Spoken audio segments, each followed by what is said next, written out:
African-American presidential candidate at the time. So this guy was twisted for very relatable, very real reasons, and as he was pursuing the people who had done this to him, he did bad things to the people, like I think anybody in a thriller, whether it's Matt Damon, Bruce Willis, or it's one of the conventions of the genre. He took the guy, he shoved a towel down his throat, and said, "Where's my daughter? Who's got my daughter?" Everyone cheered. There wasn't a problem at this point. And this is, and I understand it was a very easy thing to write. I think it was a very easy thing to act, and an easy thing to do. And I think at some level, and then 9/11 happened, and stopping the nuclear bomb from going off in LA similarly had kind of very easily.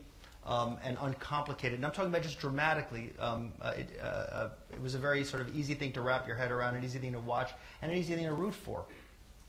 And I think 24 in many ways benefited from this post-9/11 environment. I think there was some wish fulfillment to this idea, to the simplicity of this idea. And I think we enjoyed that, I think, unconflicted relationship to torture as a narrative device until last year, which was season 6, which, 9/11, more distant memory, more recent memory, Abu Ghraib, Guantanamo, a war that by all measures was not going nearly as well as its planners and executors would have liked. So suddenly this country that, presumably holds itself to the highest standard is now the perpetrator of these atrocities.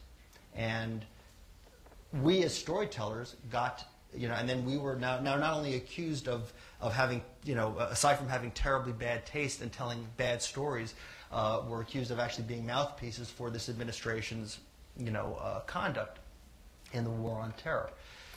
And apologists, and we were visited by the dean of West Point, who actually told us that we were influencing some of his cadets. We were told that some of the field interrogators in Iraq and Afghanistan were taking a page from Jack Bauer rather than from their training manuals.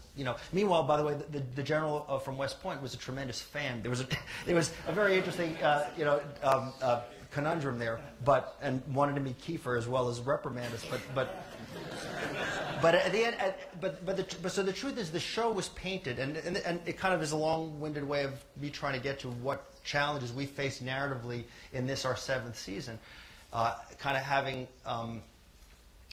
been painted with that very, very strong brush that we're now torture becomes this very complicated narrative thing because of its implications to national policy, to the conduct of our soldiers. So we had this real problem in the 7th year, insofar as Jack Bauer can't possibly renounce what he's done. And again, one thing I did learn, and one thing that I think is relevant maybe to this panel and to this idea, is the influence of television on policy and on opinion, public opinion. And clearly, this is just a TV show, doesn't hold water. It's one that I tried my best to hide behind, but I'm no longer naive or in denial enough to think that's the case. But I had an obligation to the show.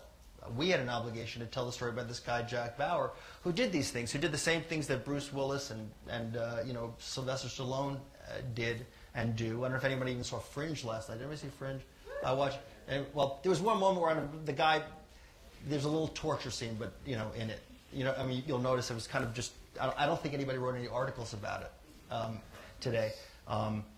But here we are, the poster children for this policy, and now having the problem of what do we do with Jack Bauer, without renouncing the show, without renouncing the past 6 years, without frankly renouncing the character, and briefly, I will tell you that we couldn't. I mean, there was no way to do it except to try to make more complex. And by the way, let me give you another rationalization, another excuse that I used. I said, well, Jack Bauer never does it. He's not a sadist. He doesn't go home and he doesn't torture someone and smoke a cigarette and go, I really enjoy doing that. Where's the next one? He's a guy who, and I've said, his soul is stained. He's a broken character. But even that worked only, so deeply. The counter to that has always been, well, but it works. And Jack ultimately is aspirational. We aspire to him and we root for him, and so that doesn't really hold water. And I understand that as well. So this year, what we did, and I think we're all feeling this as writers. I think Kiefer's feeling it as an actor. Is we told that story of whatever it takes and whatever that means, doing whatever it takes from the point of view of another character, a young FBI agent who is on the case this year with Jack.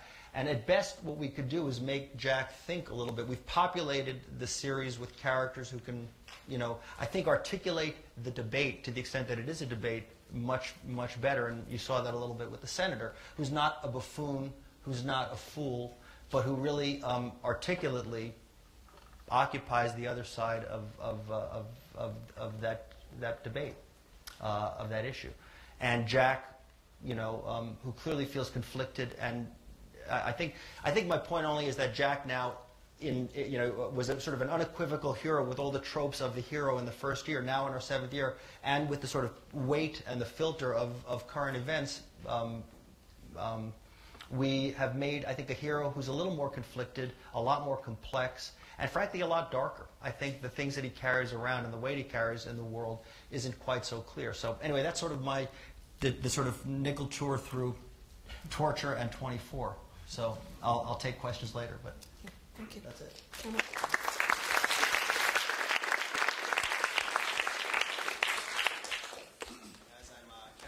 Pasha, and you all heard a little bit about my bio, which came from my Match.com site. So I discovered that it is not effective, so I'll have to try another bio. So, so that's I have the fortune or misfortune of being one of the very few Muslims who've started really making it in Hollywood. One thing that wasn't on the bio, because it just happened, is I'm actually in New York right now. I am a writer and a producer on a new TV series on NBC called Kings. Is too close? Kings, it will be premiering hopefully in February of 2009. We're filming it right now. It's very unusual. The creator of the show is Michael Green, who was from Heroes, and it is a modern-day retelling of the story of King David from the Bible. And that sounds a little unusual, but did any of you see Deadwood? So if you remember Swear Engine, Ian McShane, he is our lead, and so he's just a remarkable actor to work with. But it's a reality where the nation is a kingdom. And Ian McShane plays the authoritarian but beloved king of the nation, and a young David, a war hero in that world, rises up and becomes essentially a threat to his throne, which is directly taken out of the Bible, the story of King Saul and King David. And we'll be looking at a lot of some of these issues that I'll talk about right now, Sleeper Cell, on that show in this fictional world. But I hope you all get a chance to watch it in February, because you haven't really had a lot of biblical tales, and I'm glad that there's a show that will be dealing with God, and really the first show that dealt with God in a very long time was Galactica, and so I'm glad to be following in Ron's coattails on that, so we'll be talking about those issues. Sleeper Cell, did anybody see Sleeper Cell? Anybody? A few people? Okay. If you haven't, it's on DVD, the first 2 seasons. Watch episode 4. Episode 4 of the first season was mine. It's pretty good. That was where the clip was from. I actually did not bring a clip here, but I'll talk a little bit about the series and how it relates to what we're talking about here. Sleeper Cell was in many ways, the direct product of September 11th. It is a show on Showtime. I was not the creator. 2 really wonderful guys, Ethan Reef and Cyrus Voris, created the show. Their next series, which I hope you'll watch, is a new Jerry Bruckheimer series called 11th Hour, which is coming out very soon. And that's sort of an X-Files type show. It's supposed to be really good. But Ethan and Cy created the show. They brought me on board as a writer after the pilot had been shot. The show, for those of you who did not watch it, was very unusual. It was on Showtime, and it was a show about a Muslim who is an FBI agent, an African-American Muslim, who is sent by the FBI to infiltrate an Al-Qaeda sleeper cell that they've discovered is planning another September 11th type attack. So you can see it comes directly out of those experiences on September 11th. And I had the great honor of being on that show, and the fact that I was a Muslim added a little bit of a perspective that really didn't exist in Hollywood. The show got a lot of accolades and a lot of criticism, and much of the criticism came from the Muslim community, who felt, okay, here's yet another show, Muslim terrorists, here we go, I've seen this before.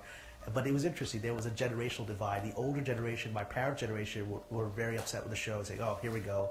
You've got these terrorists saying Allahu Akbar, and they're quoting the Quran, and they're killing people. And the younger generation said, hey, look, but the hero's a Muslim. The hero's a practicing Muslim who's out there defeating them, and he's doing it out of his faith and out of his patriotism.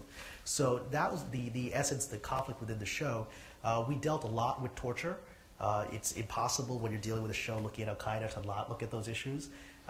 In the little clip that you saw at the very beginning was from an episode I wrote, which is the 4th episode of season 1, which I'm very proud of. It was an episode where the character that you saw who came into the prisoner of the cell